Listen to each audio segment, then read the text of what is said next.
Devenir un peuple.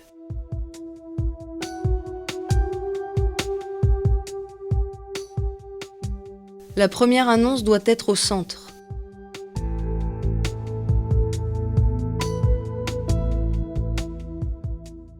La première annonce a un rôle fondamental. Elle doit être au centre de l'activité. Sur la bouche des chrétiens revient toujours la première annonce. Jésus-Christ t'aime, il t'a donné sa vie pour te sauver. Et maintenant, il est vivant à tes côtés chaque jour pour t'éclairer, pour te fortifier, pour te libérer. Quand nous disons que cette annonce est la première, cela ne veut pas dire qu'elle se trouve au début et qu'après elle est oubliée ou remplacée par d'autres contenus qui la dépassent.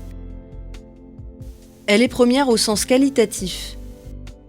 Elle est l'annonce principale, celle que l'on doit toujours écouter de différentes façons et que l'on doit toujours annoncer de nouveau sous une forme ou une autre.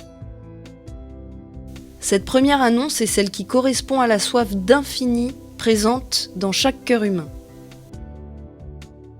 Nous avons tous été créés pour ce que l'Évangile nous propose, l'amitié avec Jésus et l'amour fraternel.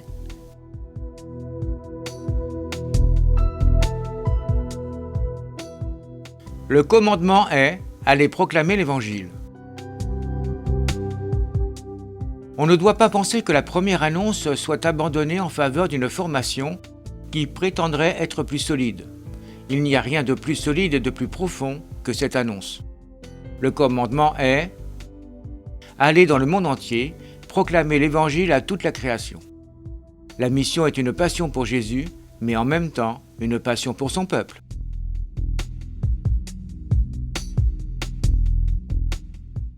Il a choisi de les convoquer comme peuple.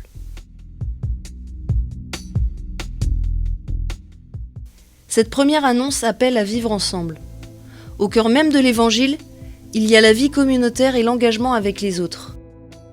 Dieu a donné naissance à un chemin pour s'unir à chacun des êtres humains de tous les temps. Il a choisi de les convoquer comme peuple et non pas comme des êtres isolés. Devenir un peuple, c'est un travail lent et ardu.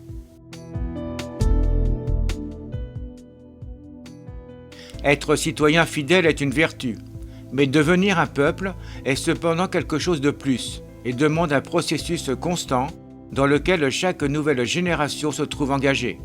C'est un travail lent et ardu qui exige de se laisser intégrer. Accepter d'entrer en contact avec l'existence concrète des autres.